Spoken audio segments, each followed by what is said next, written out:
بہت بہت شکریہ، بہت بہت شکریہ۔ جیتے رہو نوجوانوں، جس میں لڑکے اور لڑکیاں دونوں شامل ہیں۔ مجھے یقین نہیں تھا کہ اس کانفرنس میں اتنے نوجوان آئیں گے۔ بہت سے ہزاروں کی تعداد میں باہر بھی کھڑے ہوئے، میں ان کا بھی شکریہ ادا کرتا ہوں۔ لوگ کہتے تھے کہ پاکستانی ادب سے اور ثقافت سے نوجوانوں کا کوئی تعلق نہیں رہا ہے، وہ یہاں آ کے دیکھیں کہ کتنا تعلق ہے۔ ان 3 دنوں میں کتنے لوگ آئے، کتنے بچے آئے، میں ان سب کا شکریہ ادا کرتا ہوں۔ میں پچھلے 3 دنوں سے لاہور کے سب سے پرانے ہوٹل فلیٹیز میں ٹھہرا ہوا ہوں۔ 1880 میں تعمیر ہوا تھا۔ میرے کمرے کی صفائی کرنے والی خاتون میرے خیال میں اس ہوٹل کی پہلی ملازمہ ہوں گی۔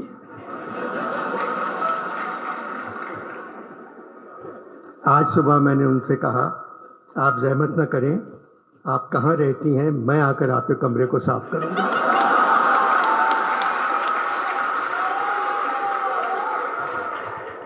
خاموش ہو گئیں، پھر کہنے لگی، انور صاحب بالا گھر پر ہی رہتا ہے۔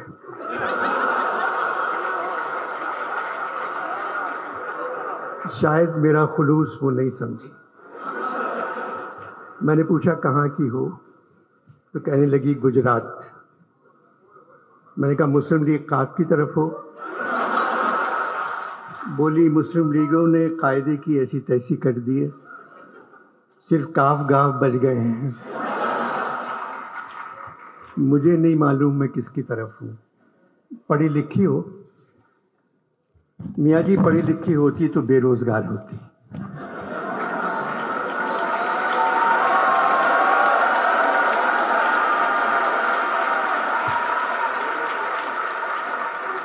یہاں تو تنخواہ مل جاتی ہے۔ بہت سے لوگ میرے کمرے میں پھولوں کے گلدستے چھوڑ گئے تھے۔ میں نے کہا آپ سارے پھول لے جائیں۔ بولی بالا زندگی عذاب کر دے گا، یہ پھول کس نے دیے ہیں، یہیں رہنے دیں، یہ کہہ کے چلی گئی۔ لاہور میں پھولوں کے موسم کی آمد ہے، مگر یوں لگتا ہے لاہور کے دل والے اس دفعہ پھولوں سے کہیں زیادہ الیکشن کے کھلنے کا انتظار کر رہے ہیں۔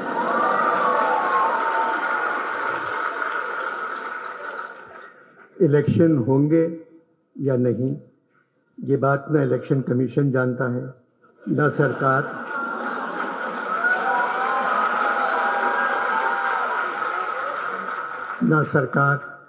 نہ عدالت، نہ خدا جانتا ہے۔ صرف فوج جانتی ہے،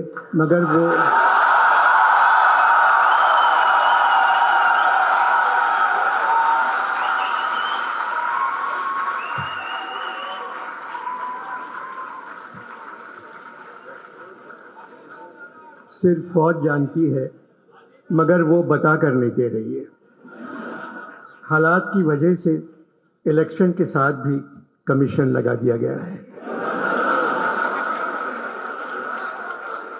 اور ہم سب جانتے ہیں یہاں بغیر کمیشن کے کوئی کام نہیں کرتا۔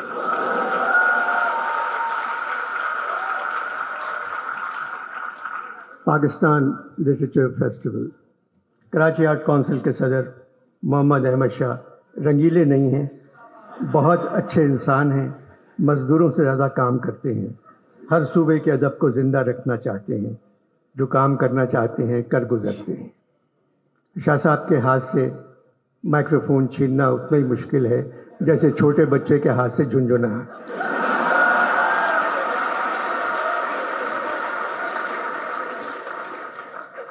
15 برسوں سے کراچی میں ادبی کانفرنس کروا رہے ہیں۔ اس سال 3 دنوں میں تقریباً 60,000 لوگ اس کانفرنس میں آئے۔ لاہور میں بھی یہی حال رہا۔ ان 3 دنوں میں نے پنجاب کے نوجوانوں کو دیکھا، آنکھوں میں چمک، پیشانی پر روشنی، چہرے درخشاں، ہاتھوں میں سیل فون، مگر پیشانی پر روشنی سیل فون کی نہیں تھی۔ ان کو دیکھ کر مجھے ایسا لگا پاکستان کا مستقبل روشن ہے۔ اس کانفرنس میں ادب پر بات ہو رہی ہے، ہال نمبر 1 بھرا ہوا ہے، لوگ کھڑے ہوئے ہیں، جگہ نہیں تھی۔ کلچر پر بات ہو رہی ہے، ہال بھرا ہوا ہے۔ مصوری، موسیقی اور تعمیر پر بات ہو رہی ہے، ہال بھرا ہوا ہے۔ حالات حاضرہ پر بات ہو رہی ہے، ہال خالی ہے۔ 15-20 لوگ بیٹھے ہوئے تھے جن کے رشتہ دار موجودہ حکومت میں ہیں۔ 4-5 لوگ ایسے تھے جن کا تعلق فوج سے ہے۔ جمہوریت میں جو بھی حکومت ہو، ہمیں اس کی عزت کرنا چاہیے، ہمیں ان کی حفاظت کرنا چاہیے، کیونکہ وہ ہماری حفاظت نہیں کرتے۔ مگر حکومت جمہوری ہے، ہماری فوج بہت طاقتور ہے، اس لیے ہر جمہوریت میں وزیر اعظم سے لے کر سارے وزیر بچہ جمہورہ بن جاتے ہیں۔ ڈگڈگی ہلا کر کوئی ان سے کہتا ہے اوے بچہ جمہورہ کھڑے ہو جا، وہ کھڑے ہو جاتے ہیں۔ اوے بچہ جمہورہ اب چل، سب چلے جاتے ہیں۔ بچہ جمہورہ کا تماشا ہم سڑکوں پر 75 سال سے دیکھ رہے ہیں۔ ایک آدمی کے ہاتھ میں ڈگڈگی، ایک بندر پر چادر پڑی ہوئی، ڈگڈگی بجانے والا اس سے جو کہتا ہے بندر وہی کرتا ہے۔ ایک تھیوری ہے کہ انسان پہلے بندر تھا، مگر نئی تھیوری یہ ہے پاکستان میں جمہوری حکومت میں انسان سے بندر بن جاتا ہے۔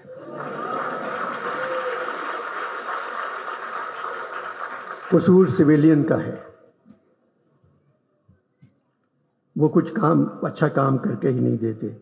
ہر حکومت میں جتنا اپنا خیال رکھا، اس کا آدھا خیال بھی عوام کا رکھتی تو ملک میں ماشاءاللہ کبھی نہیں آتا۔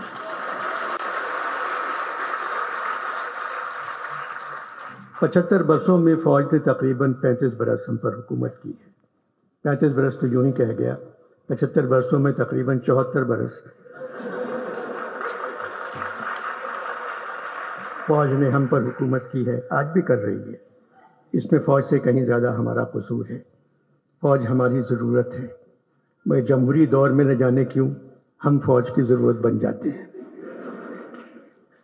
جو سپاہی حکم کے تحت قتل کرتا ہے یا جو سرکاری ملازم قوانین کی تکمیل کروانے میں کسی کو اذیت پہنچاتا ہے، وہ خود کو ذمہ داری سے آزاد سمجھتا ہے کہ حکم کے نوکر ہے۔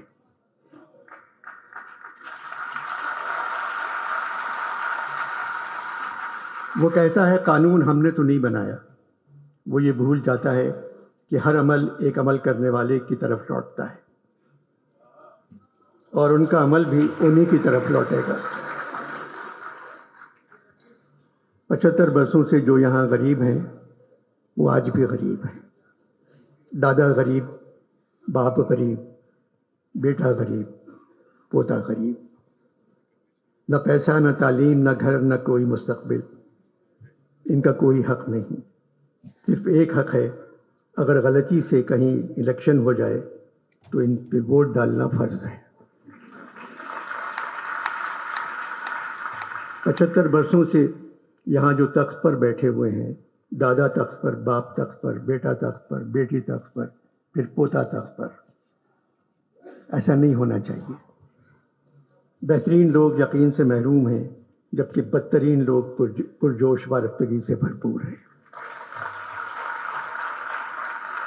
احمد شاہ صاحب نے مجھے یہاں سنجیدہ گفتگو کرنے کے لیے نہیں بلایا تھا، مگر دل نہ ہنسنے کو چاہ رہا ہے نہ ہنسانے کو۔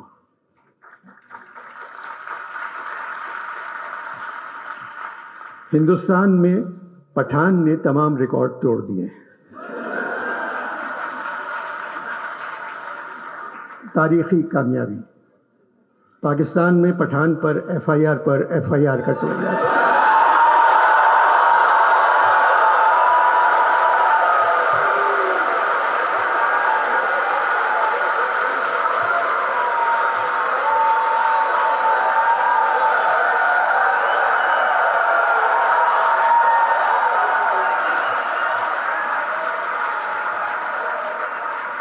پاکستان میں